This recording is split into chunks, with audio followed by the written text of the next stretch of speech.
لائق صد تکریم معزز و محترم حاضرین و شرکائے محفل، بالخصوص اس ادارہ کے معلم و محتمم محترم المقام جناب حافظ غلام مرتضیٰ سیالوی صاحب و جملہ معاونین و خدام، بانیان، معلمین، مدرسین، منتظمین اور طلباء کرام اور حاضرین و شرکائے بزم، میں نے آج اس بزم میں جب شرکت کی اور حافظ صاحب جب درود و سلام پڑھ رہے تھے تو میرے دل میں ایک بات تھی کہ میں حافظ صاحب سے گزارش کروں کہ حفیظ طائب صاحب کا یہ کلام جو ہے یہ سنا دیں۔ اللہ، میں کہنا چاہ رہا تھا کہ یہ تبسم کی خیرات ماحول کو، لیکن یہ بھی کوئی اس بزم کی ایک قبولیت ہے اور حضرت کی یہ فراست ہے کہ انہوں نے اسی کلام کو شروع کر دیا۔ اللہ تعالیٰ ان کو حسن نیت سے بڑھ کے اجر عطا فرمائے۔ ہم نے گزشتہ دروس کے اندر سورہ فاتح شریف اور سورہ بقرہ کے آغاز سے کچھ حصہ شامل گفتگو کیا۔ آج جو ہمارا سبق ہے اس کا اگر آپ عنوان بنائیں کہ اس کا موضوع کیا ہے تو اس کا موضوع ہے اللہ والوں کی صفات، کیونکہ یہ ایک بہت بڑا مسئلہ ہے۔ ہر ایک شخص تمنائی ہے کہ وہ اللہ والوں سے ملے، تو ہمیں پھر یہ بھی ایک سوال رہتا ہے کہ اللہ والے کیسے ہوتے؟ تو قرآن مجید میں ان مقامات پہ، اس جگہ پہ اللہ والوں کی صفتیں بتائی گئی ہیں۔ فرمایا ھدی للمتقین، پیچھے چونکہ کلام پاک کی بات چل رہی ہے، ذالک الکتاب لا ریب فیہ، یہ وہ کتاب ہے جس میں شک و شبہ کی گنجائش نہیں ہے۔ ھدی للمتقین، اور یہ تقوی والوں کے لیے ہدایت ہے۔ اس پہ ہم نے بحث پچھلی نشست کے اندر کی ہے۔ اب یہ متقین کون ہیں؟ آپ سورہ یونس میں دیکھیے، خالق کائنات نے ارشاد فرمایا الا ان اولیاء اللہ لا خوف علیہم ولا هم یحزنون الذین آمنوا وکانوا یتقون، اللہ کے جو بندے ہیں، جو رب کے ولی ہیں، انہیں نہ کوئی خوف ہے نہ کوئی غم ہے۔ ارشاد فرمایا یہ کون ہے؟ الذین آمنوا وکانوا یتقون، جو ایمان والے بھی ہیں، تقوی والے بھی ہیں۔ ایمان اور تقوی ان کی علامت ہے۔ تو یہاں بھی کہا متقین، پھر آگے جو چیپٹر شروع ہوا وہ سارا متقین کی وضاحت ہے کہ متقین کون ہیں۔ سب سے پہلی علامت بتائی گئی، ارشاد فرمایا الذین یؤمنون بالغیب، متقی وہ ہیں جو غیب پر ایمان رکھتے ہیں۔ اچھا، غیب پر ایمان رکھنے کا معنی کیا ہے؟ اس کی بہت ساری توجیحات مفسرین نے بیان کی ہیں، جس میں سے ایک سب سے پہلی توجیح اور سب سے پہلی تفسیر وہ یہ ہے کہ چونکہ قبر کا معاملہ، نزع کا معاملہ، قبر کے سوالات کا معاملہ، نامہ اعمال دیکھنے کا معاملہ، قیامت کے دن کا معاملہ، پل صراط کا معاملہ، رب ذوالجلال کو دیکھنے کا معاملہ، اسی طرح جنت و جہنم کے معاملات، ہر شے مخفی ہے، غیب میں ہے، ہر شے چھپی ہوئی ہے۔ تو ارشاد فرمایا ایمان والے وہ ہیں، تقوی والے وہ ہیں جنہوں نے یہ مناظر دیکھے نہیں ہیں پر ایمان رکھتے ہیں۔ دیکھے نہیں ہیں پر ان کا ایمان اس کے اوپر بھرپور ہے۔ حضرت خزیمہ رضی اللہ تعالیٰ عنہ صحابی رسول ہیں، سنن ابن ماجہ میں روایت آتی ہے، امام طبرانی اپنی معجم میں بھی لاتے ہیں۔ ایک روز امام الانبیاء علیہ السلام نے ایک شخص کے ساتھ ایک سواری کا لین دین کیا، خریداری کی، قیمت طے کر دی گئی، لیکن اس کو کسی نے ریٹ بڑھا دیا تو اس نے اس کے آگے بیچنے کی بات کر دی۔ سرکار نے فرمایا بھی میرے ساتھ تیری بات طے ہوئی ہے، خرید لی ہے میں نے۔ اس نے کہا آپ گواہ لائیں کہ آپ نے خرید لی ہے۔ اب یہ جس مجمع کے اندر بات چل رہی تھی نا، وہاں پہ حضرت خزیمہ رضی اللہ تعالیٰ عنہ بھی آ گئے، صحابی رسول ہیں۔ وہ شخص کہہ رہے آپ گواہ پیش کریں کہ آپ نے یہ جو معاملہ ہے میرے ساتھ وہ طے کر لیا ہے۔ سرکار دو عالم صلی اللہ علیہ وسلم نے فرمایا گواہ تو تب تھا کوئی نہیں کہ اس کو پیش کیا جائے۔ تو حضرت خزیمہ بولتے ہیں، وہاں موجود ہیں، عرض کرتے ہیں جناب میں گواہی دیتا ہوں آپ نے واقعی چیز خرید لی ہے، آپ نے سواری خرید لی ہے۔ اب وہ جو مقابل میں تھا یہودی وہ تو خاموش ہو گیا، لیکن امام الانبیاء علیہ السلام نے حضرت خزیمہ سے پوچھا کہ بھائی بتاؤ آپ تو تب تھے ہی نہیں، آپ نے تو دیکھا ہی نہیں ہے یہ معاملہ ہمارا جو ہوا ہے، تو آپ گواہی کیسے دے رہے ہیں؟ عرض کرتے ہیں آقا دیکھا تو ہم نے رب بھی کوئی نہیں ہے۔ نہ ہم نے رب کو دیکھا، نہ جنت و دوزخ کو دیکھا، نہ قبر کے معاملات کو دیکھا، ہر شے آپ کی زبان سے نکلی ہم ایمان لے آئے۔ جب آپ کے کہنے پہ رب مان لیا ہے تو یہ کیوں نہ مانے آپ نے سواری خرید لی؟ یہ ہے ایمان بالغیب، بن دیکھے ایمان رکھنا۔ اچھا، اس پہ ایک اور روایت بخاری سے آپ کے سامنے رکھتا ہوں۔ حضرت ابو ہریرہ رضی اللہ تعالیٰ عنہ راوی ہیں، سرکار دو عالم صلی اللہ علیہ وسلم نے ارشاد فرمایا، ان للہ ملائکۃ یطوفون فی الطرق یلتمسون اہل الذکر۔ فرمایا رب کے کچھ فرشتے ہیں جو زمین میں پھرتے رہتے ہیں، ڈھونڈتے ہیں کہاں بیٹھ کے بندے اللہ اللہ کر رہے ہیں، وہ تلاش کرتے ہیں۔ فَإِذَا وَجَدُوا قَوْمًا يَذْكُرُونَ اللَّهَ، جب ان کو کوئی قوم مل جائے جو رب کا ذکر کر رہے ہوں، فَتَنَادَوْا، تو وہ ایک دوسرے کو آواز دیتے ہیں، هَلُمُّوا إِلَىٰ حَاجَتِكُمْ، آ جاؤ بندے مل گئے۔ وہ ایک دوسرے کو پکارتے ہیں، ادھر آ جاؤ، ہمارے مطلب کی میٹنگ، ہمارے مطلب کی مجلس مل گئی ہے۔ اور جب وہاں آتے ہیں تو پھر بندوں کے ساتھ وہ معاملہ کیا کرتے ہیں؟ فرمایا جب وہاں آتے ہیں فَيَحُفُّونَهُمْ بِأَجْنِحَتِهِمْ إِلَىٰ سَمَاءِ الدُّنْيَا، وہ ان ذکر کی مجلس والوں کو زمین سے لے کر آسمان دنیا تک اپنے پروں سے ڈھانپ دیتے۔ اب یہ مناظر، یہ ذکر دیکھ کے جب رب کی بارگاہ میں جاتے ہیں تو پروردگار عالم جو سب کچھ جانتا ہے، رب ان سے پوچھتا ہے میرے بندے کیا کہہ رہے تھے؟ تو عرض کرتے مولا یسبحونک ویکبرونک ویحمدونک ویمجدونک، کبھی تیری تسبیح کر رہے تھے، کبھی تکبیر کر رہے تھے، کبھی کبریائی بیان کر رہے تھے، کبھی تیری بزرگی کو بیان کر رہے تھے۔ اب فرماتا ہے حال راؤنی، وہ اتنے اعتماد سے تسبیح پڑھ رہے تھے، تکبیر کر رہے تھے، انہوں نے کو مجھے دیکھا ہوا ہے؟ کہتے ہیں قالو لا راؤ کا مولا، انہوں نے تجھے نہیں دیکھا ہوا، تیری ذات کا بھی جلوہ تو نہیں دیکھا۔ رب ذوالجلال ارشاد فرماتے ہیں ابھی انہوں نے نہیں دیکھا مجھے، ابھی میرے جلوے کو نہیں دیکھا، تو حال یہ ہے اگر میں انہیں اپنا جلوہ دکھا دوں تو حال کیا ہوگا؟ عرض کرتے مولا ان کا ذوق اور بڑھ جائے گا۔ پھر رب فرماتا ہے بتاؤ کچھ مانگ رہے تھے؟ عرض کرتے مالک تیری جنت مانگ رہے تھے۔ رب ذوالجلال ارشاد فرماتا ہے حال راؤہا، کیا انہوں نے جنت دیکھی ہے، جنت کا نظارہ کیا ہے؟ مالکہ نہیں کیا۔ فرمایا ابھی جنت کو دیکھا نہیں ہے، تو حال یہ ہے ان کی طلب کا، اگر ان کو جنت کی رانائیاں، رنگینیاں، رونقیں، بہاریں، جنت کے باغات دکھا دوں تو پھر ان کی طلب کا حال کیا ہوگا؟ عرض کرتے مولا جذبہ اور بڑھ جائے گا، رغبت اور بڑھ جائے گی، طلب اور بڑھ جائے گی، تڑپ اور بڑھ جائے گی۔ رب فرماتا ہے بتاؤ کسی شے سے ڈر بھی رہے تھے؟ مولا جہنم کی آگ سے ڈرتے تھے۔ فرمایا انہوں نے جہنم دیکھی ہے؟ عرض کرتے مولا نہیں دیکھی۔ فرمایا ابھی نہیں دیکھی تو ان کے ڈر کا اور خوف کا حال یہ ہے، تو اگر وہ دیکھ لیں تو ان کے ڈرنے کا حال کیا ہوگا؟ عرض کرتے مولا ڈر اور بڑھ جائے گا۔ تو رب فرماتا ہے گواہ ہو جاؤ، فَأُشْهِدُكُمْ أَنِّي قَدْ غَفَرْتُ لَهُمْ، فرمایا میں تم سب فرشتوں کو گواہ بنا کے کہتا ہوں میں نے ان تمام بندوں کو بخش دیا، ان کی مغفرت فرما دی ہے۔ تو ایک فرشتوں میں سے ایک فرشتہ پکار کے کہتے مولا ان فیہم فلان لیس منہم، یا اللہ ان میں سے تو ایک ایسا بندہ بھی تھا جو ان میں سے نہیں تھا، ان کے اندر بیٹھا ہوا تھا، ویسے ہی آ گیا تھا، کوئی کام تھا، اس نے کہا فلاں بندے سے کام ہے، چلو مسئلہ حل ہو جائے گا، تو یا اللہ وہ بھی بیٹھا ہوا تھا، وہ کوئی ذکر کے لیے تو نہیں آیا تھا۔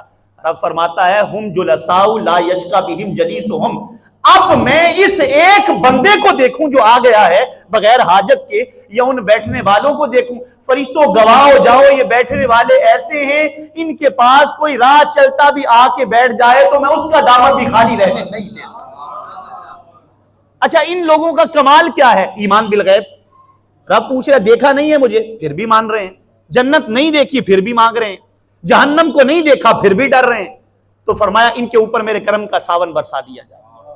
تو ایک معنی یہ ہے جنت کے، دوزخ کے، قیامت کے، حشر و نشر کے معاملات کو دیکھے بغیر ان کو مان لینا۔ اور ایک بات اور یاد رکھیے، یہاں بن دیکھے ماننا اگرچہ بظاہر ایک مشکل کام ہے، دیکھا نہیں ہے، بظاہر ایک مشکل کام لگتا ہے، لیکن ماننے کا ٹائم بھی ابھی ہے۔ جب دیکھ لیں گے پھر ماننے کا ٹائم نہیں ہے، ٹائم بھی ابھی ہے۔ وہ ملکہ زبیدہ سرے رات چل رہی تھی تو حضرت بہلول دانا رحمت اللہ تعالی علیہ، اب وہ اپنے شوہر کے ساتھ ہارون رشید کے ساتھ، بہلول دانا جو ہیں وہ اپنے گروندے بنا رہے ہیں ریت کے اندر پاؤں دبا کے، کچھ مکان سے بنا رہے ہیں، گھر بنا رہے ہیں۔ تو وہ گزرتے ہوئے ملکہ زبیدہ پوچھتی ہیں آپ کیا کر رہے ہیں؟ فرمانے لگے جنت کے محلات بنا رہا ہوں. اب انہوں نے دیکھ کے تضحیک نہیں کی, مذاق نہیں اڑایا, بھلا یہ کوئی جنت کا محل ہے؟ انہوں نے کہا اچھا یہ بیچتے بھی ہیں آپ؟ تو فرمانے لگے ہاں بیچتا ہوں. کہ کتنے میں؟ تو کہتے ہیں کہ 1 درم کے اندر. 1 درم قیمت بتائی, انہوں نے 1 درم دیا تو انہوں نے اس کو گرا دیا, کہا تیرا جنت میں ہو گیا. اب ہارون الرشید ہنس رہا ہے, دیکھو اللہ کی بندی کیا بات کر رہی, تو اپنے سامنے دیکھا ہے وہ گھروندا سا اس نے بنایا ہوا ہے, اس کو گرا دیا, کہتے جنت میں ہو گیا. بھلا ایسے بھی جنت میں گھر ملتے ہیں. اب جب چلے گئے نا گھر, تو رات ہارون رشید سوتا ہے تو خواب میں دیکھتا ہے بہت بڑا خوبصورت محل ہے جنت کا, بڑا بہترین شاندار محل ہے. یہ اس کی طرف بڑھتا ہے کہ کس کا ہوگا اتنا سونا محل. دیکھتا ہے تو اس کے اوپر لکھا ہوا ہے کہ یہ ملکہ زبیدہ کا ہے. تو کہتا ہے یعنی کہ اپنا ہوا نا, پھر تو میری بیوی کا, تو یعنی میرا اپنا. تو اندر جانے لگا, فرشتوں نے کہا کدھر؟ میری بیوی کا گھر ہے. کہتا ہے بیوی کا ہے, تیرا تو نہیں. یہ دنیا تھوڑی ہے بیوی کا گھر اپنا گھر ہوتا ہے. یہ جہاں پہ جنت میں جس کا گھر ہے اسی کو ملے گا, تیرا نہیں ہے. اندر نہ جانے دیا. سویرے اٹھا نا تو بات ذہن میں آئی کہ وہ بیلول دانا سے میں بھی خرید لیتا. دوڑا دوڑا آیا کہ کہتا جناب کوئی گھر ہیں جنت والے ابھی بھی آپ کے پاس موجود ہیں گھر اب بھی؟ تو کہا پھر وہ کتنی قیمت ہے؟ کہا تیری ساری سلطنت. کہا 1 رات میں اتنا ریٹ چڑھ گیا, 1 رات میں اتنا معاملہ جو ہے وہ بڑھ گیا. کل کے خریداری کی بات تھی 1 درم تھا, آج ساری سلطنت ہو گئی. انہوں نے کہا اتنے بولے نہ بنو, جنہوں نے کل خریدا بغیر دیکھے خریدا تھا, تو دیکھ کے آیا خریدنے. کل والے تو بن دیکھے آئے تھے. تو دوستان جی وقار, ایمان بالغیب ہی اصل کام ہے. آج لے ان کی پناہ, آج مدد مانگ ان سے, کل نہ مانیں گے قیامت میں اگر مان گیا. کل تو ہر کوئی کہے گا جناب میں مانتا ہوں, ماننے کا ٹائم تو آج ہے. تو ایک معنی یہ ہے بن دیکھے مان لینا, تسلیم کرنا, ایمان لانا. ایک دوسری توجہ جو امام فخر الدین رازی رحمت اللہ تعالی علیہ اسی بات کی کرتے ہیں, کہتے ہیں اس کا مطلب یہ ہے کہ وہ غیب پر ایمان رکھتے ہیں. مطلب کیا کہ محبوب آپ کے غلام وہ ہیں آپ کے سامنے ہوں پھر بھی ایمان والے ہوتے ہیں, سائیڈ پہ چلے جائیں پھر بھی ایمان والے ہوتے ہیں. منافقوں والا کام نہیں ہے. وَإِذَا لَقُوا الَّذِينَ آمَنُوا قَالُوا آمَنَّا وَإِذَا خَلَوْا إِلَى شَيَاطِينِهِمْ قَالُوا إِنَّا مَعَكُمْ إِنَّمَا نَحْنُ مُسْتَهْزِئُونَ. منافق کیا کرتے تھے؟ جب مومنوں سے ملتے تو کہتے ایمان والے ہیں, علیحدہ ہو جاتے تو کہتے ہم تو مذاق کر رہے ہیں. تو رب فرما رہا ہے محبوب جو لوگ ایمان والے اور تقوی والے ہیں یہ وہ ہیں آپ کی بارگاہ میں ہوں پھر بھی ایمان والے ہیں, اٹھ کے چلے جائیں پھر بھی ایمان والے. ان کے ایمان میں فرق نہیں پڑتا. حتیٰ کہ وہ اتنے پکے لوگ تھے, کیفیت میں اگر فرق آ جاتا, ایمان تو ایمان ہے, کیفیت میں اگر فرق آ جاتا تو رونا شروع کر دیتے. کیفیت میں, کیفیت ایمان تو بندے کی مختلف ہو جاتی ہے نا وقتاً فوقتاً, تو کیفیت میں فرق پڑتا تو روتے. سنن ابی داؤد اٹھائیے, مصنف ابن ابی شیبہ اٹھائیے, امام حاکم کی مستدرک اٹھائیے. حضرت حنظلہ اپنے گھر سے نکلے, لبوں پہ کیا تھا؟ نافقہ حنظلہ, نافقہ حنظلہ. حنظلہ نفاق میں پڑ گیا. حنظلہ جو ہے وہ نفاق کی طرف مائل ہو گیا. صدیق اکبر نے دیکھا حنظلہ خیر ہے کیا کہہ رہے ہو, تو صحابی ہے نبی کا, تو منافقوں کے ساتھ کیسے اپنے آپ کو ملا رہا ہے کہ میں نفاق کی طرف بڑھ گیا. کہتے ہیں جناب اصل مسئلہ یہ ہے سرکار کی بارگاہ میں بیٹھے ہوتے ہیں تو ایسے ہوتا ہے جیسے جنت دوزخ کے معاملات سامنے نظر آ رہے ہیں, جیسے قیامت کا دن آنکھوں کے سامنے نظر آ رہا, پر اٹھ کے جاتے ہیں گھروں کے اندر تو وہ کیفیت برقرار نہیں رہتی. صدیق اکبر رضی اللہ عنہ فرمانے لگے یار یہ کیفیت تو ہمارے ساتھ بھی ہے. جو مقام اور جو مشاہدات سرکار کی بارگاہ میں بیٹھے ہوئے ملتے ہیں وہ عام ہر وقت میں نظر نہیں آتے. تو دونوں ہستیاں سرکار کے پاس آگے روتے ہوئے سرکار ہم تو نفاق کی طرف پڑ گئے حضور, ہماری تو کیفیت ہی برقرار مستقل نہیں رہتی. سرکار نے فرمایا کیا ہوا حضور, آپ کے پاس ہوتے ہیں تو کیفیت اور ہوتی ہے, اٹھ کے چلے جاتے ہیں تو اور ہوتی ہے. ایمان میں فرق نہیں پڑتا, ایمان میں وہی پختہ ہے. ایمان کی جو کیفیات اور حلاوتیں ہیں ان میں فرق پڑ رہا ہے. تو سرکار نے ان سے پتا کیا فرمایا؟ آپ نے فرمایا اگر ہر وقت وہی حالت رہے جو میری بارگاہ والی ہے, ہر وقت وہی حالت رہے جو میری بارگاہ میں بیٹھے ہوتی ہے, فرمایا لصافحتکم الملائکۃ علی فرشکم وفی طرقکم, فرمایا فرشتے تمہاری راہوں میں کھڑے ہو کے بھی تم سے سلامیاں کریں اور تمہارے بستروں پہ آ کے بھی تم سے سلام دعا کریں, اگر وہ حالت مستقل برقرار رہے. فرمایا ولیکن یا حنظلہ ساعتن فساعتن, فرمایا حنظلہ وقت کی کیفیتیں ہوتی, وقت کی باتیں ہوتی. تو ہر جگہ ایمان والوں کی کیفیت وہ لیول یکساں نہیں ہوتا, وہ کیفیت میں فکر مند ہو جاتے ہیں. تو ارشاد فرمائے ایمان بالغیب رکھتے ہیں، محبوب آپ کے سامنے بھی ایمان پہ ہیں، چلے جائیں پھر بھی ایمان پہ، اتنے حساس ہیں کہ ذرا سا کیفیت میں کوئی فرق آئے تو رونا شروع کر دیتے ہیں۔ اور آج کبھی اس پہلو کو سوچئے نا، مسجد کے اندر ہوں تو ایمان والے ہیں، بڑے تقوی والے ہیں، تسبیح بھی ہے، سوز بھی ہے، گداز بھی ہے، ذکر فکر بھی ہے، باہر نکلیں تو الا ماشاء اللہ، سود کھانے والا اسی طرح اپنے سود میں، حرام خور اپنے حرام میں معاملات میں، ناپ تول میں کمی کرنے والا اپنے معاملات میں، بے حیائی کی طرف رغبت کرنے والا اپنے معاملات میں۔ مسجد میں ہوں گے تو کہیں گے میں اللہ کے گھر میں ہوں، میری زبان سے کوئی بات نہ سن لینا، یعنی مطلب مسجد میں ہوں تو گالی دینا جائز نہیں، باہر ہوں تو دے سکتے ہیں۔ یعنی ہم نے عجیب اپنی زندگی کے معاملات بنا دی، میں وضو میں ہوں مجھ سے کوئی بات نہ سن لینا، مطلب کیا؟ بے وضو ہوں تو گالیاں جائز ہیں، میں جناب اس وقت حالت روزہ میں ہوں میرے ساتھ بات نہ کرو، یعنی روزے کے بغیر ہوں تو پھر جناب جس طرح کی مرضی باتیں کر لیں۔ وہ زوید جعفری کی مجھے بات یاد آ گئی، اس نے کہا مجھ سے مت کر یار کچھ گفتار، میں روزے سے ہوں۔ ہمارا معاشرے کا معاملہ ہے، مجھ سے مت کر یار کچھ گفتار، میں روزے سے ہوں، ہو نہ جائے تجھ سے بھی تکرار، میں روزے سے ہوں، اور میرا روزہ ایک بڑا احسان ہے لوگوں کے ساتھ، مجھ کو ڈالو موتیے کے ہار، میں روزے سے ہوں۔ اور میں نے ہر فائل کی دمچی پہ یہ مصرع لکھ دیا، کام ہو سکتا نہیں سرکار میں روزے سے ہوں۔ اچھا بہانے بہانے سے عبادت بھی بتا دینی ہے اگلے کو، کام ہو سکتا نہیں سرکار میں روزے سے ہوں، اور اے میری بیوی میرے رستے سے کچھ کترا کے چل، اے میری بیوی میرے رستے سے کچھ کترا کے چل، اے میرے بچوں ذرا ہوشیار، میں روزے سے ہوں۔ اور پھر وہ کہتے ہیں کہ جناب شام کو بہر زیارت آ تو سکتا ہوں مگر یاد رکھ لیں دوست رشتہ دار، میں روزے سے ہوں۔ تو ہم نے یا تو عبادتوں کو دکھانا شروع کر دیا، اور یا عبادتوں کے معاملات کے اندر اپنے آپ کو اس اعتبار سے دائرہ بنا دیا کہ یہاں ہوں تو ہم نیک ہیں، باہر جائیں تو اپنی مرضی ہے۔ یہ مزاج نبوت نہیں ہے، یہ مزاج آقا کونین کے صحابہ کا مزاج نہیں ہے۔ وہ ہر وقت ہر گھڑی رب ذوالجلال سے ڈرنے والے تھے، تقوی رکھنے والے۔ تو یہ دوسری توجہ بیان کی گئی۔ تیسری بات جو حضرت عمدۃ المتکلمین حافظ ایوب رحمت اللہ تعالی علیہ آپ نے جو بیان کی، اس کے اندر وہ جو بات بیان کر تفسیر ایوبی کے اندر آپ فرماتے ہیں کہ ایمان بالغیب کا مطلب کیا ہے؟ الذین یؤمنون بالغیب کما یؤمنون بالشہادہ، محبوب یہ غیب پر بھی ویسے ہی ایمان رکھتے ہیں جیسے آنکھوں دیکھی چیزوں پہ ایمان رکھا جاتا ہے، غیب پہ بھی ویسے ایمان رکھتے ہیں۔ اچھا اس کا مطلب کیا ہے؟ ذرا سمجھیے بات کو۔ آنکھوں دیکھے معاملات کیا ہیں؟ جلتے ہوئے تندور میں کوئی ہاتھ ڈالتا ہے؟ وہ کہے گا نہیں ہاتھ جل جانا ہے میرا۔ سانپ ہو سامنے ڈسنے والا، اس کے آگے اپنے آپ کو کوئی ڈالے گا؟ وہ کہے گا نہیں یہ مجھے ڈس دے گا۔ خونخوار درندہ ہو، شیر ہو چیرنے پھاڑنے والا، اس کے سامنے کوئی ڈالے گا اپنے آپ کو؟ وہ کہیں گے نہیں یہ تو مجھے چیر پھاڑ دے گا، مجھے مار دے گا۔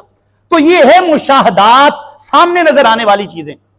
اب اللہ رب العزت نے بھی تو گناہوں کے اوپر جہنم کی سزا بیان کی ہوئی ہے نا، یہ کرو گے تو یہ سزا ہے، اس جرم میں پڑو تو یہ سزا ہے۔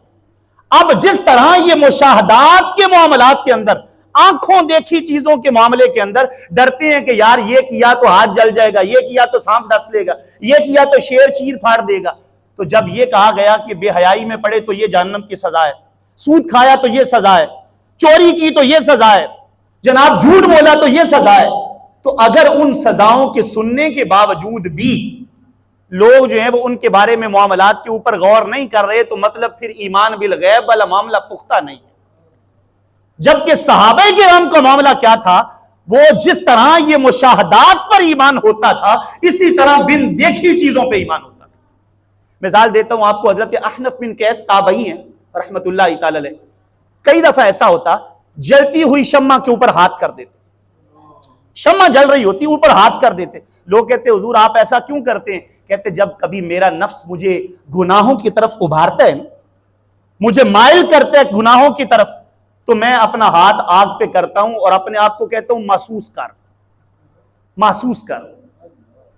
اگر تو یہ آگ برداشت نہیں کر سکتا تو جن گناہوں کی طرف تو جانا چاہتا ہے ان کی سزا تو جہنم ہے، تو جہنم برداشت کیسے کرے گا؟ تو مشاہدات کے معاملات کے اندر جس طرح وہ ایمان رکھتے ہیں، اسی طرح بن دیکھی چیزوں پہ ایمان رکھتے ہیں۔ یہ ایمان بالغیب کا معاملہ، الذین یؤمنون بالغیب۔ اس کے بعد اگلی صفت بیان کی گئی، ارشاد فرمایا وَيُقِيمُونَ الصَّلَاةَ، اور ان کی دوسری پہچان اللہ والوں کی یہ ہے، یہ نماز قائم کرتے ہیں۔ اچھا توجہ رکھیے گا، یہ نماز قائم کرنے کا معاملہ بھی ہمارے دور میں کئی بنگیوں نے بڑا عجیب بنا دیا. بنگی چرسی گوٹے لگانے والے ہو گئے، گوٹ گوٹ پیتیاں تے رب نال گلاں کیتیاں، وہ کہتے پیت اللہ تے ملی اللہ. تماشے بنا دیے نا، دین کا بگاڑ بنا دیا. وہ تاڑی پانجے لے ساڑی ہارے لے، آپ ظاہر کی پڑھتے ہیں، ہم دل کی پڑھتے ہیں. یاد رکھیے نماز امام الانبیاء علیہ السلام کے وسیلے سے، آپ کے صحابہ کے وسیلے سے ہم تک پہنچی ہے. کسی ایک صحابی نے بھی ظاہر کو چھوڑ کے محض دل کی نماز نہیں پڑھی، کبھی بھی ایسا نہیں ہوا. امام الانبیاء علیہ السلام نے فرمایا آج قیام رکوع سجدہ چھوڑ دو، آج سارے دل کی پڑھ لو. امام الانبیاء علیہ السلام جو نماز پڑھتے رہے، آپ کے صحابہ جو نماز پڑھتے رہے، اس کے اندر وضو بھی تھا، اس میں تکبیر تحریمہ بھی تھی، اس میں قیام بھی تھا، رکوع بھی تھا، سجدہ بھی تھا. تو یہ جو دل والی نماز نکال لی لوگوں نے کہ ہم نماز مدینے جا کے پڑھتے ہیں، لنگر ادھر نماز مدینے، مدینے میں لنگر نہیں ملتا، مدینے کا ہی تو صدقہ بٹ رہا ہے. اگر تم یہاں سہولت تلاش کرتے ہوئے یہ کہتے ہو نماز میں مدینے پڑھتا ہوں، تو مدینے والے تو لنگر بھی بڑھا دیتے ہیں. یہ تو دین کے معاملات کے اندر بگاڑ پیدا کر دیا نا ملنگوں نے، گھوٹے لگانے والوں نے، بھنگ پینے والوں نے. یہ نماز کا معاملہ یاد رکھیے، جتنے بھی مفسرین ہیں یہ وَيُقِيمُونَ الصَّلَاةَ کے ضمن میں علامہ ابن کثیر نے کئی اقوال لکھے. پہلا قول لکھا حضرت عبداللہ ابن عباس رضی اللہ تعالی عنہما کا، فرماتے ہیں یقیمون الصلاۃ کا مطلب کیا ہے؟ کہتے ہیں یقیمون الصلاۃ ای یقیمون بفروضھا، نماز کو قائم کرتے، مطلب کیا؟ نماز کے سارے فرائض و واجبات کے ساتھ. مراد یہ نہیں ہے کہ محض دل کی نماز ہے، یعنی ظاہری شرطیں بھی پوری کرتے ہیں، باطنی شرطیں بھی پوری کرتے ہیں. ایک اور قول حضرت دحاق لاتے ہیں، وہ بھی حضرت عبداللہ ابن عباس رضی اللہ تعالیٰ عنہ کا فرمان ہے. آپ فرماتے ہیں اقامت الصلاۃ، نماز کے قائم کرنے کا مطلب کیا ہے؟ اتمام الرکوع والسجود والتلاوت والخشوع والاقبال علیہا فیہا. کہتے ہیں نماز کو قائم کرنے کا مطلب، جو رب نے فرمایا نماز قائم کرتے ہیں اللہ والے، مطلب کیا ہے؟ وہ رکوع بھی صحیح کرتے ہیں، سجدہ بھی صحیح کرتے ہیں، تلاوت بھی صحیح کرتے ہیں، نماز کے اندر خشوع و خضوع بھی رکھتے ہیں، اور اپنی توجہ کو ساری دنیا سے کاٹ کے اپنے مالک کے ساتھ لگا کے رکھتے ہیں. یہ نماز قائم کرنا ہے. اور ایک اور قول اسی کے اوپر حضرت قتادہ کا ہے رحمت اللہ تعالی، آپ فرماتے ہیں کہ اقامت الصلاۃ ای المحافظۃ علی وضوئها وقیامها ورکوعها وسجودها. کہتے ہیں نماز قائم کرنے کا مطلب یہ ہے کہ وضو بھی صحیح کرنا، قیام بھی صحیح کرنا، رکوع بھی صحیح کرنا، سجدہ بھی صحیح کرنا. وہ مطلب نہیں جو ملنگوں نے نکال دیا کہ تاڑی پانجے لے تے ساڑی ہارے لے، وہ مطلب نہیں ہے. مطلب اس کا یہ ہے ظاہر بھی ٹھیک رکھو، باطن بھی ٹھیک رکھو. حضرت فاروق اعظم رضی اللہ عنہ، آپ نے ایک بندے کو نماز میں دیکھا داڑھی سے کھیل رہا تھا، اپنی داڑھی میں ہاتھ. کچھ لوگ یہ اعضاء کے نماز کے اندر جسم کے اعضاء کو حرکت دینے کو بھی شاید نماز کا رکن خیال کرتے ہیں. جب تک وہ حرکت نہ دیں، اپنے بدن پہ خارش نہ کرے، سمجھتے ہیں شاید نماز پوری نہیں ہو رہی ہماری. معاذ اللہ، نماز کے دوران حرکت دیتے رہتے، ہاتھوں کو، جسم کو حرکت دیتے رہتے. تو حضرت فاروق اعظم رضی اللہ عنہ نے ایک بندے کو دیکھا نماز کے دوران داڑھی میں ہاتھ پھیر رہے. آپ نے فرمایا تیرے دل میں اللہ کا ڈر ہوتا تو تیرے بدن پہ بھی نظر آتا. دل میں اگر رب ذوالجلال کا ڈر ہوتا تو بدن پہ نظر آتا. اور اللہ والوں کا نماز پڑھنے کا انداز کیسا تھا؟ حضرت صدیق اکبر رضی اللہ تعالیٰ کے بارے میں امام ابو نعیم اصفہانی علیہ رحمہ لکھتے ہیں حلیہ کے اندر، آپ فرماتے صدیق اکبر جب نماز کے لیے کھڑے ہوتے بدن ایسے بے حس و حرکت ہو جاتا جیسے زمین میں لکڑی گاڑی ہوئی ہے. قائم کرنے کو سمجھے نماز قائم کرنا کیا ہے؟ ایسے کھڑے ہوتے جیسے زمین میں لکڑی گاڑی ہوئی ہے، اور بدن کے اوپر ایسے اضطراب پیدا ہوتا، آنکھوں سے اشکوں کی جھڑیاں لگ جاتی، اور زبان سے جو جملے ادا ہو رہے ہوتے ان کے اندر بھی کپکپاہٹ ہوتی، روتے جاتے نماز کے اندر. اور امیر المومنین فاروق اعظم رضی اللہ عنہ نماز پڑھتے، نماز کے دوران آپ کے بیٹے حضرت عبداللہ ابن عمر فرماتے ہیں میں پچھلی صفوں میں کھڑا ہوتا تھا، آگے مصلی پہ حضرت عمر ہوتے تھے، اور آپ کے رونے کی آواز چوتھی صف میں جاری ہوتی.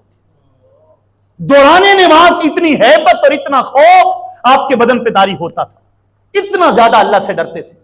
اور لوگ کہتے حضور آپ اتنا گھبرا کیوں جاتے ہیں، اتنا روتے کیوں ہیں؟ کہتے یہ امانت کی ادائیگی کا وقت ہے، میں ڈر رہا ہوتا ہوں پتہ نہیں امانت صحیح ادا کر رہا ہوں کہ نہیں.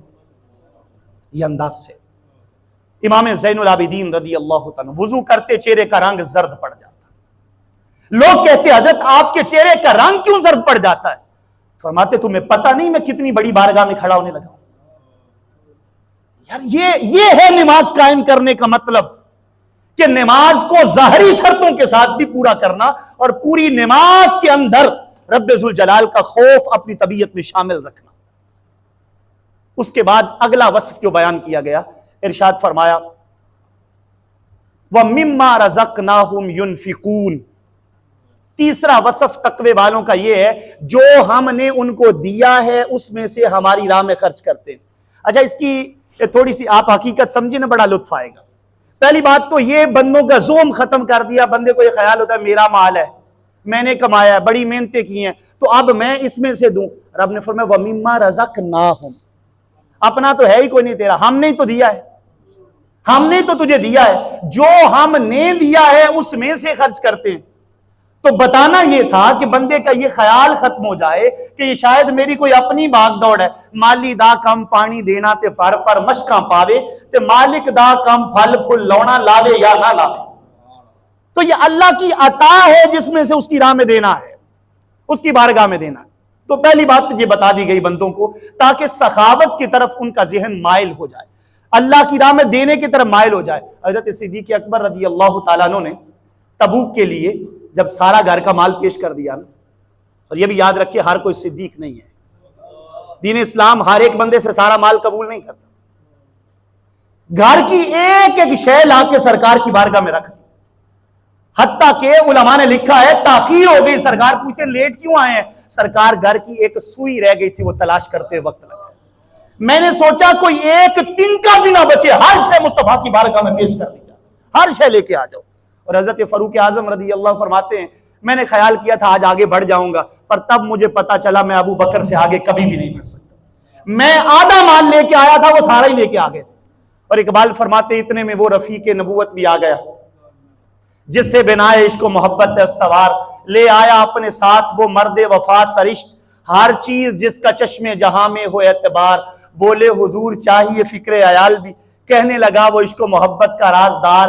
اے تجھ سے دیدہ مہو انجم فروغ گیر، اے تیری ذات باعث تکوین روزگار. پروانے کو چراغ تو بلبل کو پھول، بس صدیق کے لیے ہے خدا کا رسول بس. یا رسول اللہ یا حق شاریہ. اچھا کل اثاثہ لے کے آ گئے، پیر سیال لجپال پیر سیال. تو جب سب اثاثہ لا کے رکھا نا تو جبریل امین سرکار کی بارگاہ میں آئے علیہ السلام. امام الانبیاء علیہ السلام نے دیکھا، علامہ سیوطی لاتے ہیں تاریخ الخلفاء میں، جبریل امین نے جو لباس پہنا ہوا تھا وہ لباس ٹاٹ کا لباس تھا اور ببول کے کانٹوں سے ان کو بٹن لگے ہوئے تھے. سرکار نے فرمایا جبریل یہ کیسا لباس ہے؟ از کی حضور دیکھیں نا صدیق کو، انہوں نے بھی تو یہی پہنا ہوا ہے. تو حضور صرف میں نے نہیں، آج رب نے ابو بکر کی سنت میں آسمان کے ہر فرشتے کو یہ لباس پہنا دیا ہے، ہر ایک کو یہ لباس پہنایا ہوا ہے. اور رب نے مجھے بھیجا ہے جا کے میرے ابو بکر سے پوچھ کے آؤ ہر شے دے کے ہم سے راضی بھی ہے کہ نہیں. ہر بندہ مال دیتا ہے، نماز پڑھتا ہے اور تقوی والے کام کرتے ہیں تو کہتے ہیں مالکہ تو راضی ہو جا.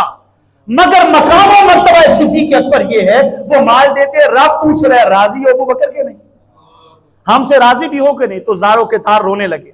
اب وہی اگلی بات ہے، روتے ہیں زاروں کے تار، آنکھوں میں اشک ہیں، اور لا کے کہتے ہیں سرکار میرا اپنا ہے کیا پیش کریں جانا، کیا چیز ہماری ہے؟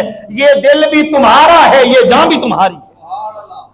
آپ رب کا ہی تو دیا ہوا تھا، سب کچھ رب کی بارگاہ میں دے دیا. وَمِمَّا رَزَقْنَاهُمْ يُنْفِقُونَ، جو ہم نے ان کو دیا ہے اس میں سے ہماری راہ میں خرچ کرتے ہیں.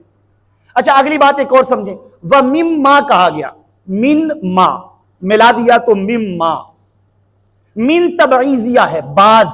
رب فرماتا ہے سارا نہیں، کچھ دے دو. وَمِمَّا رَزَقْنَاهُمْ يُنْفِقُونَ، جو ہم نے ان کو دیا ہے اس میں سے کچھ ہماری راہ میں خرچ کرتے ہیں. یہ خرچ کرنے کا ضابطہ بتایا جا رہا ہے کہ کل اثاثہ نہیں لے کے آنا، بعد میں ہاتھ پھیلاؤ گے.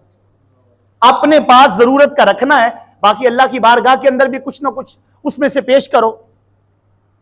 ایک صحابی ہیں حضرت عمر بن جموع رضی اللہ تعالی، سرکار کی بارگاہ میں آئے، انڈے جتنا نا سونا لے کے آئے، حضور میرا کل اثاثہ یہ ہے، قبول کر لیں۔ سرکار نے پکڑ کے تو واپس ان کی طرف پھینکا، کہتے لگ جاتا تو سر پھٹ جاتا۔ امام الانبیاء علیہ السلام نے فرمایا یہ کیا ہے؟ یاتی احدکم بمالہ کلہ، تم میں سے کوئی آتا ہے اپنا سارا مال لے کے، سرکار یا تصدق میں صدقہ کر رہا ہوں، ثم یسأل الناس، پھر لوگوں کے آگے ہاتھ پھیلا کے مانگنے۔ اچھا پتہ چلا ہر کوئی صدیق نہیں ہے، وہاں تو سرکار نے یہ نہ کہا تھا، وہاں تو قبول کر لیا تھا، وہ لائے تو سرکار فرما رہے ہیں کہ سارا مال نہیں، کچھ خرچ کرو اللہ کی بارگاہ میں۔ پھر یہ آیت اتری یسألونک ماذا ینفقون قل العفو، آپ سے پوچھتے ہیں کتنا خرچ کریں، محبوب کہتے ہیں رچتا پچتا، جتنا کر سکتے اتنا دو، سارا نہ دو بعد میں ہاتھ نہ پھیلانا پڑے۔ اور پھر ارشاد فرمایا رب ذوالجلال نے اپنے پاک کلام میں وَلَا تَجْعَلْ يَدَكَ مَغْلُولَةً إِلَىٰ عُنُقِكَ، اپنے ہاتھ کو اپنی گردن سے باندھ کے نہ رکھ، وَلَا تَبْسُطْهَا كُلَّ الْبَسْطِ، اور مکمل کھول بھی نہ دے، فَتَقْعُدَ مَلُومًا مَحْسُورًا، پھر بات کے اندر ملامت زدہ اور حسرت زدہ بیٹھ جائے گا۔ یعنی نہ تو ہاتھ گردن سے باندھ کے بخیل بن جا، نہ بالکل کھلا چھوڑ کے تو سارا مال لٹا دے، بعد میں لوگوں کے آگے ہاتھ نہ پھیلانا پڑے، ضابطہ دے دیا۔ اسی طرح سورہ فرقان میں فرمایا وَالَّذِينَ إِذَا أَنفَقُوا لَمْ يُسْرِفُوا وَلَمْ يَقْتُرُوا وَكَانَ بَيْنَ ذَلِكَ قَوَامًا، ایمان والے لم یسرفوا ولم یقتروا، اسراف بھی نہیں کرتے، بخل بھی نہیں کرتے، فضول خرچ بھی نہیں ہوتے، بخیل بھی نہیں ہوتے، وَكَانَ بَيْنَ ذَلِكَ قَوَامًا، وہ اس کی درمیانی راہ تلاش کرتے، وَمِمَّا رَزَقْنَاهُمْ يُنْفِقُونَ، جو ہم نے دیا ہے اس میں سے کچھ ہماری راہ میں، دیکھو کتنا آسان کام ہے، جو ہم نے دیا اس میں سے کچھ ہماری راہ میں دیتے۔ تو یہ بھی ایمان والوں کی، رب نے تقوی والوں کی علامت بتا دیا اس کو، یہ اللہ کے ولیوں کی علامت ہے۔ پھر ارشاد فرمایا وَالَّذِينَ يُؤْمِنُونَ بِمَا أُنزِلَ إِلَيْكَ، اے محبوب وہ لوگ جو ایمان رکھتے ہیں اس پر جو آپ کی طرف اتارا گیا، وَمَا أُنزِلَ مِن قَبْلِكَ، اور جو آپ سے پہلے اتارا گیا۔ اس سے ایک بات سمجھ میں آئی کہ ایمان والوں کی اور تقوی والوں کی پہچان یہ ہے وہ تمام الہامی کتب پر ایمان رکھتے ہیں، یہ ہمارے ایمان کا حصہ ہے۔ لیکن ایمان رکھنے میں فرق ہے، ایک بات سمجھیے، دیگر جتنی بھی آسمانی کتابیں ہیں، تورات، زبور، انجیل، ان پر اس حوالے سے ایمان رکھنا ضروری ہے کہ یہ کتابیں اللہ نے اتاری ہیں، جو موجود ہے لوگوں کے پاس اس پہ لفظ بہ لفظ ایمان رکھنا ضروری نہیں ہے کیونکہ اس میں تعریف ہو چکی ہے۔ لیکن قرآن وہ کتاب ہے، یہ ایمان رکھنا بھی ضروری ہے، رب نے اتارا ہے، اور جو ہاتھ میں کتاب ہے اس کے بھی ہر حرف پر ایمان رکھنا ضروری ہے۔ یہ قرآن کا اعجاز ہے کیونکہ رب ذوالجلال نے اس کی حفاظت کی ذمہ داری خود لی ہے۔ اِنَّا نَحْنُ نَزَّلْنَا الذِّكْرَ وَإِنَّا لَهُ لَحَافِظُونَ، ہم نے ہی یہ ذکر یعنی قرآن اتارا ہے اور ہم ہی اس کے محافظ ہیں۔ 1400 سال کے اندر کوئی وقت ایسا نہیں گزرا جس وقت کے اندر قرآن کے حافظ موجود نہ ہو، اتنا زیادہ اس کتاب کو حفظ کیا گیا ہے۔ یہی وجہ ایمان لانے کی بات جب دیگر کتابوں پہ بھی سکھائی گئی نا، یہی وجہ آج تک کسی مسلمان مومن کو آپ نے نہیں دیکھا ہوگا وہ آپ کو تورات، زبور، انجیل یا بائبل کا جو نسخہ مل جاتا ہے اس کو آپ کو جلاتا ہوا یا اس کی بے ادبی کرتا ہوا نظر آئے، نہیں ملے گا، کیونکہ ایمان والوں کو یہ سکھایا گیا ہے۔ ہم ان کتابوں پہ ایمان رکھتے ہیں اگرچہ یہ نسخے جو موجود ہیں یہ تعریف شدہ ہیں، لیکن پھر بھی چونکہ نسبت ہے لہذا کوئی بھی بے ادبی کرتا ہوا نظر نہیں آئے گا۔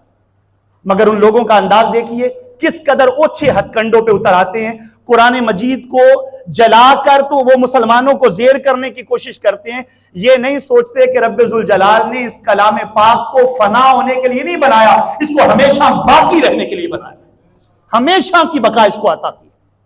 اور پھر ارشاد فرمایا وَبِالْآخِرَةِ هُمْ يُوقِنُونَ، اور ان ایمان والوں کی اور تقوی والوں کی اور ولیوں کی یہ پہچان ہے وہ آخرت پہ یقین رکھتے ہیں۔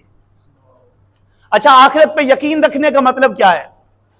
کہ یقین بھی رکھنا کہ آخرت ہے اور پھر اس کی فکر بھی کرنا، ماننا بھی، تسلیم کرنا تو ایمان کا حصہ ہے۔ کوئی آخرت کا منکر ہو جائے کافر ہو جائے گا، وہ کہے گی مرنے کے بعد دوبارہ نہیں اٹھایا جائے گا، باس بعد الموت نہیں ہے، آخرت کوئی نہیں ہے، تو وہ بندہ دین اسلام سے خارج ہو جائے گا۔ ایمان رکھنا تو ایمان کا حصہ ہے، مگر اللہ والوں کا انداز کیا ہے؟ وہ ایمان بھی رکھتے ہیں، فکر مند بھی ہوتے ہیں۔ حضرت معاذ بن جبل رضی اللہ تعالیٰ فرماتے ہیں کبھی بھی ایسا نہیں ہو سکتا کہ کوئی مومن بندہ پل صراط سے گزر کر جب تک جنت میں نہ چلا جائے اس مومن کا ڈر ختم نہیں ہوتا، ہمیشہ ڈرتا رہتا ہے۔ اور امام بخاری علیہ رحمہ نے کتاب الایمان کے اندر آغاز میں پورا باب باندھا، اس کے اندر آپ لکھتے ہیں امام ابن ابی ملیکہ کا قول، وہ کہتے ہیں میں 30 صحابہ سے ملا ہوں، بڑی اونچی شان والے لوگ ہیں، 30 صحابہ سے ملا ہوں اور میں نے ہر صحابی کو روتے دیکھا، ہر صحابی کو روتے دیکھا۔ پوچھا آپ کیوں روتے ہیں؟ کہتے ما یقول واحد منہم انہ علی ایمان جبریل و میکائیل، ان میں سے کوئی بھی نہیں کہتا میرا ایمان جبریل و میکائیل والا ہے، یعنی اپنے آپ کو معصوم عن الخطا نہیں کہتے، اگرچہ وہ بڑے پاک لوگ ہیں، بڑے نیک لوگ ہیں، مگر خوف خدا کا عالم یہ ہے ہمہ وقت وہ ڈرتے رہتے ہیں، ہمہ وقت ان کی طبیعت میں خوف رہتا ہے۔ امیر المومنین حضرت فاروق اعظم رضی اللہ تعالیٰ، آپ کے پاس حضرت احنف بن قیس رضی اللہ عنہ فرماتے ہیں میں کھڑا تھا تو ایک بندے نے آ کے عمر کا دامن پکڑا اور پکڑ کے کہتا ہے جناب میرا فیصلہ کریں، تو آپ نے اس کو کوڑا مار کے کہا جب عمر عدالت لگا کے بیٹھتا ہے تب تو فیصلہ کروانے نہیں آتا، جب عدالت ختم ہو جاتی ہے تو آ جاتا ہے۔ ڈر گیا بندہ، واپس جانے لگا، آپ نے آواز دے کے کوڑا اس کے سامنے رکھا، یہ وَبِالْآخِرَةِ هُمْ يُوقِنُونَ کا معنی اور مفہوم ہے، کوڑا اس کے آگے رکھا اور رکھ کے کہا پکڑ کے مجھے مار لے حساب برابر ہو جائے۔ اچھا یہ خیال ہمارے دل میں کیوں نہیں آتا؟ کسی کے گریبان پہ ہاتھ ڈال کے بھی کوئی معافی کا روادار نہیں، کسی کی عزت کا جنازہ نکال کے بھی معافی نہیں مانگتا، کیوں؟ کیونکہ ہمارے ہاں لوگ یہ کہتے ہیں اے جہان مٹھا تے اگلا کس ڈٹھا، وہ کہتے ہیں ہم تو اس جہان کی زندگی گزار رہے ہیں، اگلے جہان میں دیکھی جائے گی۔ مگر ان لوگوں کا حال کیا؟ اس کو کہتے ہیں مجھے کوڑا مار کے حساب برابر کر، وہ کہتے ہیں حضرت میں تو یہ کام نہیں کر سکتا۔ فرماتے پھر اللہ کی رضا کے لیے کہہ کہ میں نے اے عمر آپ کو معاف کیا، میں نے آپ کو معاف کیا۔ وہ کہتے ہیں حضور میں نے آپ کو معاف کر دیا، مگر جب گھر آئے تو احنف بن قیس کہتے ہیں میں نے دیکھا آپ نے اپنی داڑھی اپنے ہاتھ میں پکڑی اور اپنے آپ سے کہتے ہیں یا ابن الخطاب، اے خطاب کے بیٹے، کنت ودیعا فرفعک اللہ، تو پست تھا اللہ نے تجھے بلند کیا، کنت ضالا فہداک اللہ، تو سیدھی راہ پہ نہیں تھا رب نے تجھے سیدھی راہ دکھائی، کنت ذلیلا فاعزک اللہ، تو معزز نہیں تھا رب نے تجھے معزز بنایا، ثم حملک علی رقاب الناس، پھر رب نے تجھے لوگوں کا حکمران بنایا، فجاء رجل من عند ربک، پھر تیرے رب کا ایک بندہ عمر تیرے پاس آیا انصاف مانگنے، فضربتہ، تو اے عمر تو نے اسے مارا، فماذا تقول لربک غدا، بول عمر قیامت کے دن رب نے پوچھ لیا تو کیا جواب دے گا؟ وَبِالْآخِرَةِ هُمْ يُوقِنُونَ، آخرت کے معاملے میں وہ یقین اور اتقان اور ایقان رکھتے ہیں۔ یہ ساری باتیں کرنے کے بعد رب ذوالجلال نے فرمایا اولئک علی ھدی من ربہم، یہ ہیں جو ایمان بالغیب رکھنے والے ہیں، نماز قائم کرنے والے ہیں، اللہ کی راہ میں خرچ کرنے والے ہیں، قرآن پر پچھلی کتابوں پہ ایمان رکھنے والے ہیں، آخرت پہ ایمان رکھنے والے ہیں، ساری نشانیاں بتا کے فرمایا اولئک علی ھدی من ربہم۔ اچھا آج کے دور میں ایسے لفنگے بھی ہیں وہ کہتے ہیں بابے کوئی شے نہیں ہے، بابے کچھ نہیں ہے، قرآن دیکھو قرآن کہہ رہا ہے اولئک علی ھدی من ربہم، تم کہتے ہو کچھ نہیں ہے، رب فرما رہا ہے یہی تو ہیں جو اپنے رب کی طرف سے ہدایت پہ ہیں، اولئک علی ھدی من ربہم واولئک ھم المفلحون۔ فرمایا دنیا کے اندر بھی یہ ہدایت پر ہیں، قیامت کے اندر بھی کامیابی اور کامرانی ان کے قدم چومے گی۔ اور آخری بات عرض کر کے سمیٹ دوں گا، حضرت عمر فرماتے ہیں امام الانبیاء علیہ السلام نے فرمایا ان للہ اہلین من الناس، فرمایا لوگوں میں سے کچھ لوگ قیامت کے دن ایسے ہوں گے ما ہم بانبیاء ولا شہداء یغبطہم الانبیاء والشہداء بمکانہم من اللہ تعالی یوم القیامہ، فرمایا قیامت کے دن کچھ ایسے بندے ہوں گے نہ نبی ہوں گے نہ شہید ہوں گے، لیکن ان کے مقام اور مرتبے پہ نبی بھی واہ واہ کریں گے، شہید بھی واہ واہ کریں گے۔ عرض کرتے آقا وہ کون ہوں گے؟ فرمایا وہ لوگ جو آپس میں تعلق اللہ کی رضا کے لیے رکھتے ہیں، وہ لوگ جو ایک دوسرے سے پیار اللہ کی رضا کے لیے کرتے ہیں۔ فرمایا لا یخافون اذا خاف الناس ولا یحزنون اذا حزن الناس، جب لوگوں کو غم ہوگا انہیں کوئی غم نہیں ہوگا، جب لوگ خوف زدہ ہوں گے انہیں کوئی خوف نہیں ہوگا۔ اور ارشاد فرمایا وَإِنَّهُمْ لَعَلَىٰ نُورٍ وَإِنَّ وُجُوهَهُمْ لَنُورٌ وَإِنَّهُمْ لَعَلَىٰ مَنَابِرٍ مِّن نُور، فرمایا ان کے چہرے بھی نورانی ہوں گے، قیامت کے دن یہ نور کے ممبروں پہ بیٹھے ہوں گے۔ عرض کرتے آقا ہوں گے کون؟ فرمایا الا ان اولیاء اللہ لا خوف علیہم ولا هم یحزنون، فرمایا یہ اللہ کے ولی ہیں جن کو نہ کوئی خوف ہے نہ کوئی غم ہے۔ تو یہ رب ذوالجلال نے نسبت بیان کر دی، ہمارا ایمان اور پختہ ہو گیا کہ جو حضور پیر سیال کے قدموں سے جڑے ہوئے ہیں وہ سچی نسبت پہ ہیں، جو اللہ کے ولیوں سے جڑے ہوئے ہیں وہ سچی نسبتوں پہ ہیں، انہی نسبتوں پہ قائم رکھیے اور انہی اللہ والوں کا دامن تھام کے رکھیے، اس کے صدقے دنیا میں بھی نجات ہے، قبر میں بھی نجات ہے، قیامت کے دن بھی نجات ہے۔ رب ذوالجلال توفیق عمل نصیب